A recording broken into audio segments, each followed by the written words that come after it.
Ebben a videóban ellátogatunk Zürichbe, ami a világ egyik legdrágább helyeként ismert. Megnézzük a város ikonikus látnivalóit, és közben azt is bemutatjuk, hogyan lehet mégis spórolni itt, ahol mindenki brutális árakról beszél.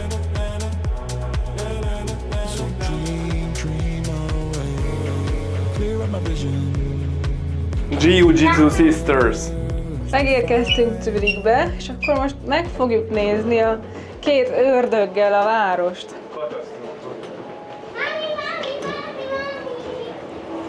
Itt parkoltunk le a Globusnál, mert itt volt viszonylag jó áron, és akkor most elmegyünk WC-re, mielőtt kimegyünk. Aztán most itt vagyunk, leparkoltunk a Bahnhofhoz közel. Közben az Alessia kérdezi, hogy mennyi az idő, mint hogy tudná. És itt vagyunk a Bahnhofstraßen, ez a Zürichnek a fontos bevásárló utcája. Vannak ilyen mindenféle luxusüzletek, meg csoki üzlet, ugye a lederakban voltunk, ott is van egy lederak üzlet például, meg éttermek, kiülők. Igen, ez egy szőr. És akkor most megyünk le a Limmat partjára, megmutatjuk a jövevényeknek, a kis jövevényeknek, hogy milyen szép ott. Itt Zürichben is, mint Svájc szerte, tényleg rengeteg zöld felület van, rendezett körülmények között, lehet ücsörögni a padon, meg lehet enni a kis szendvicsedet, kávédat meginni, amit megveszel itt a közeli boltokba. Közben itt nagonizálnak már a gyermekek, de az a lényeg, hogy ki tudsz ide huppanni itt a Bahnhofstraße környékén, és akár ide a zöld felületre, és piknikezhetsz is egyet. Itt is van Zürich szerte egy csomó ivókút, úgyhogy ha kiürül a kulacsotok, akkor meg tudjátok tölteni. Itt bírunk sokat sétálni, és hogy a lábunk fájjon, mert ez a hely nagy, és van sok ember. És el akarsz menni megnézni a folyópartot? Igen? Most oda megyünk, akkor azt megnézzük, jó?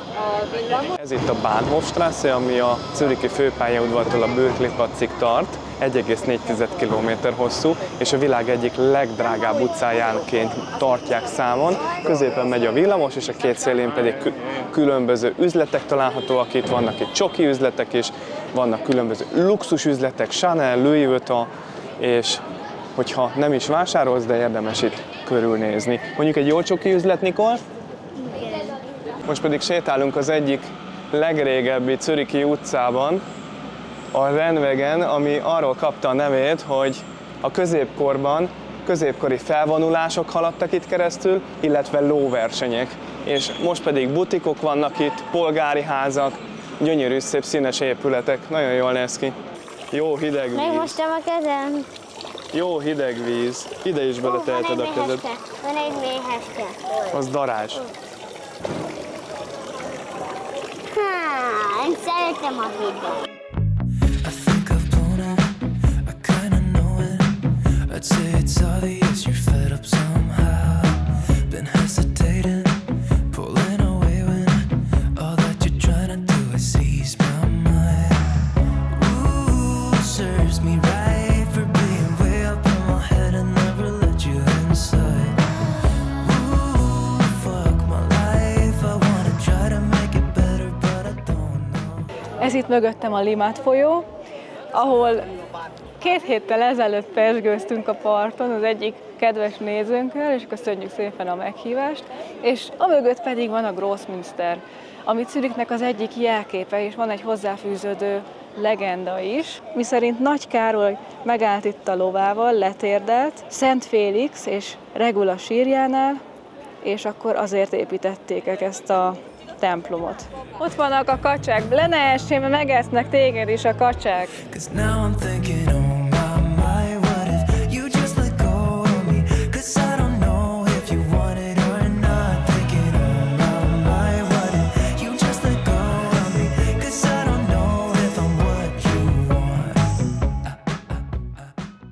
Ami mögöttem van, az a Fraumünster.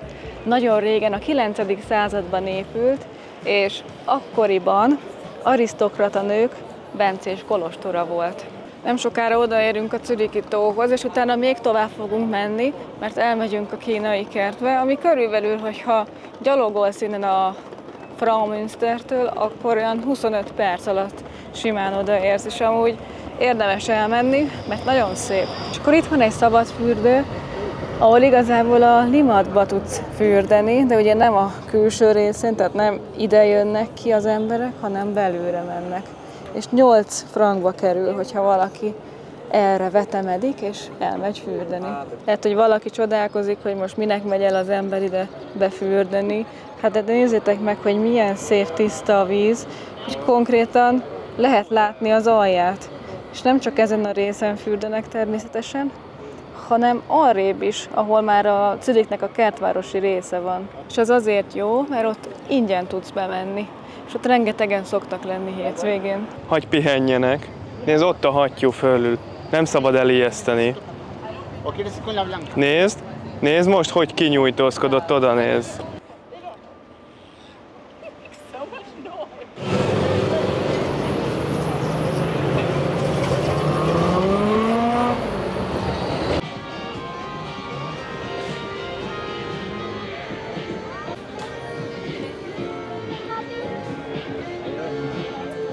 A kislányok így nagyon leragadtak, mert láttak valamilyen bűvészt, és akkor most ott ülnek.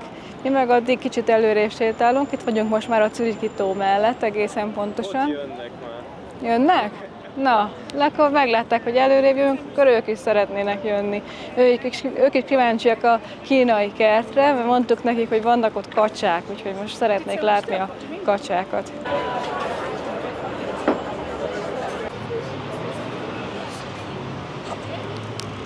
Ott hátul pedig lehet ingyen fürdeni.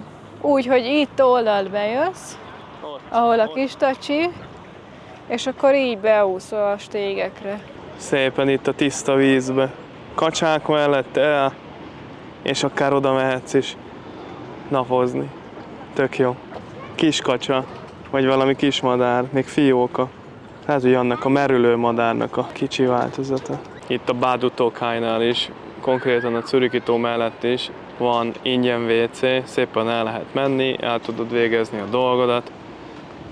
Azt hittük először, hogy fizetni kell, de nem, így teljesen ingyen van. És ahol spórolni lehet, az az például, hogy nem veszel a flakonból vizet, hanem vannak ilyen kutak, és akkor innen iszol, illetve vannak ingyenes WC-k is, meg fizetősek.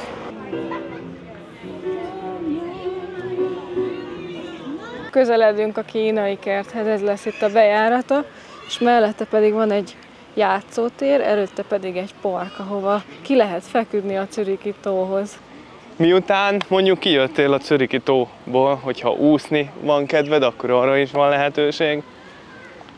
De a gyerekek meg azt mondták, hogy ők már nagyon fáradtak, úgyhogy mondtuk nekik, hogy akkor, ha annyira fáradtak vagytok, akkor ma a játszótérre se tudtok bemenni. Igen, de nem ebből fog állni majd a videó, visszajövünk még egy másik alkalommal, és még több mindent megmutatunk nektek. Ez Zürichnek az élhető oldala. A kevésbé élhető, az majd csak most fog következni. Egy másik videóban, de előbb nézzük meg a szépségeit a városnak. Ez pedig itt a Zürichi kínai kert, ami a Kunmingi városnak az ajándéka volt 1994-ben Zürichnek.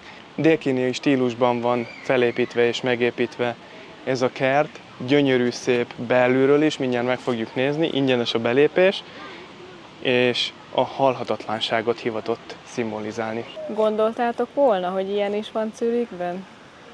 Pillanatok alatt most elrepültünk ide Ázsiába. Milyen finom hűvös van itt ide, hogy bejöttünk a kert belsejébe. Egy ilyen fedett passzázson lehet körbe menni, van kis híd is a közepén, és annyira kellemes klímája van itt belül a tó partján, ennek a passzázsnak itt a fák alatt, hogy fantasztikus. És gondold el, hogy ha itt laknánk még Zürichben, akkor milyen jó lenne ide eljönni, mert itt tényleg teljes ellentétje van a városnak, ugye a nyüzsgés, itt meg a nyugalom veszi át az uralmat. De le tudsz ülni egy kicsit, gondolkozni.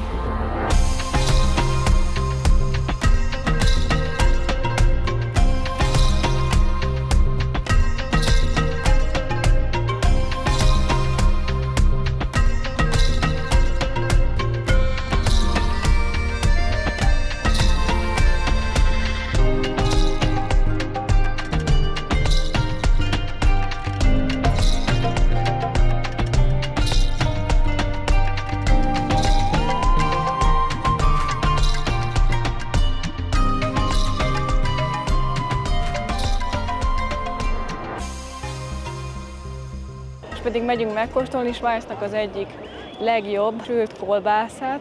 Azt mondják, hogy itt nagyon-nagyon összhangban van a mustár, a bratwurst, meg a bürli, az a ropogó zsemle, amit adnak. Nagyon kíváncsiak vagyunk most az ízére, hogy melyik Svájcnak a legjobb kolbásza. És amúgy itt közben sétálunk át az Operaháznál, mindjárt Merci is, hogy benne legyen a képbe. Nézzétek csak, ez itt az Operaház, és itt ez alatt is van egy hatalmas nagy, sőt, bocsássatok meg, az az Operaház, a zászlós, ez itt a Városi Színház, és ez alatt is van egy hatalmas nagy parkolóház, szóval, hogyha először jártok kocsival Zürichbe, akkor itt nyugodtan le tudtok parkolni. Azt nem mondom, hogy olcsó, de tök jó. Igen, és itt volt a karácsonyi vásár, itt voltunk mi is, azt hiszem, hogy tavaly, nagyon jó volt a hangulat, akkor nem videóztuk le, tehát majd talán idén. Szóval itt van a ropogó zsemle, és ez a St. Galleni bratwurst, és ezt mondják Svájcnak a legjobb helyének. Igen. Úgyhogy most ezt fogjuk megkóstolni. Én vagyok a szerencsés? Hú, jó forró. Igen, csak így.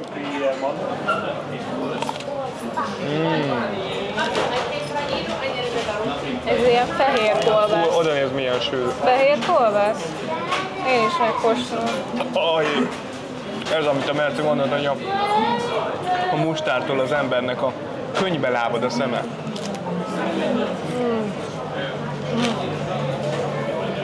De csíp. Azt mondom, de rendesen bekönnyezett a szemem, tényleg. De nagyon extra, nagyon finom. Nagyon finom. This is a spicy. I'm assuming this one. Oh. No, your cheese is spicy? The mustard. No, but also fried. I think that one is spicy. Wow. No. Wow. Hú. Nagyon extra amúgy.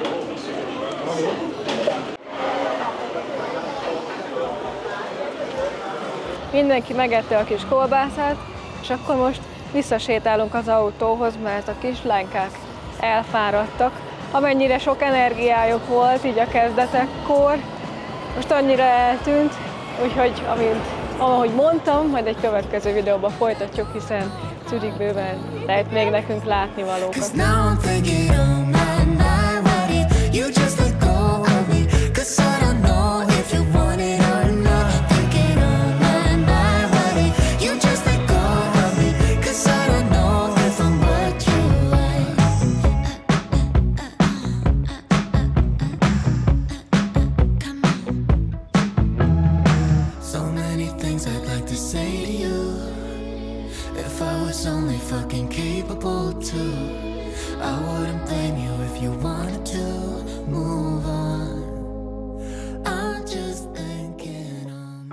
Jelenleg már majdnem szeptember közepe van, és ma fogjuk folytatni, mert ma jutottunk el odáig, hogy tudjuk folytatni Zürichnek a bemutatását.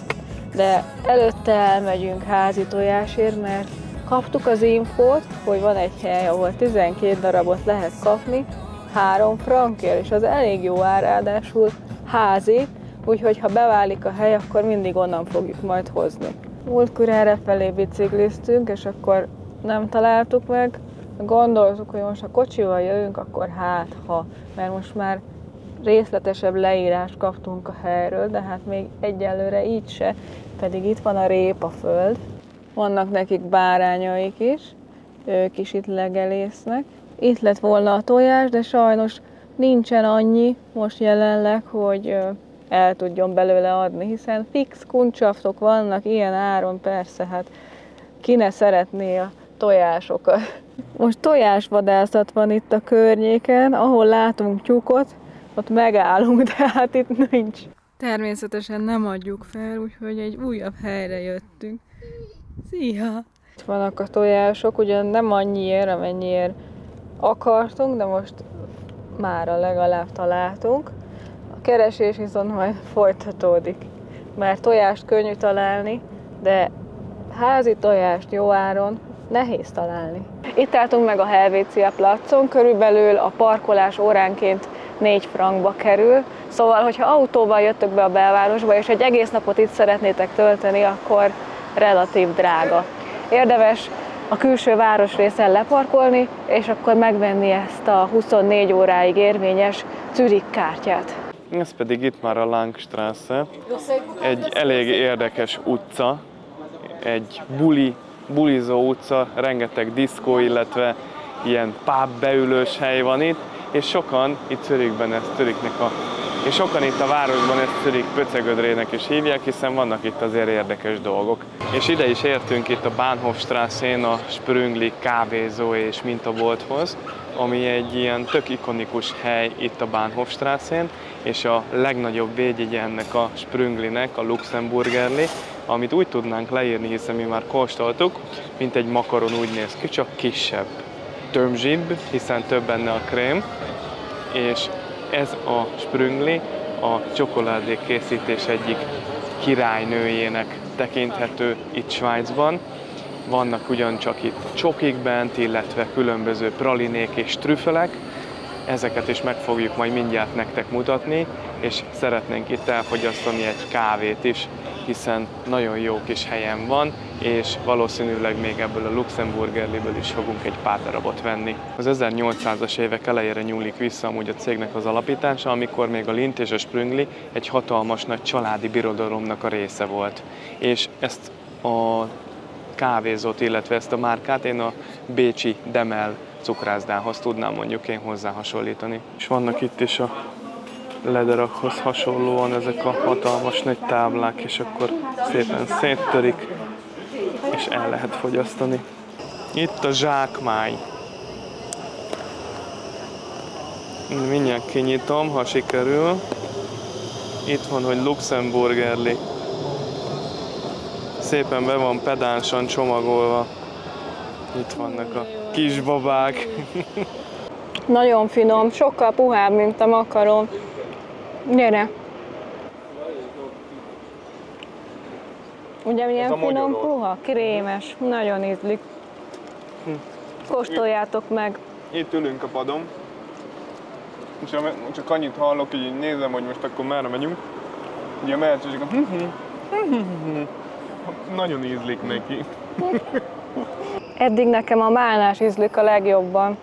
Abba annyira finom, még van benne rendes málna, lekvárszerű valamilyen zselé, és úristen, de folyamatosan, ahogy esszük, hogy nem lehet megállni, hogy ne fűz hozzá valamit, annyira finom.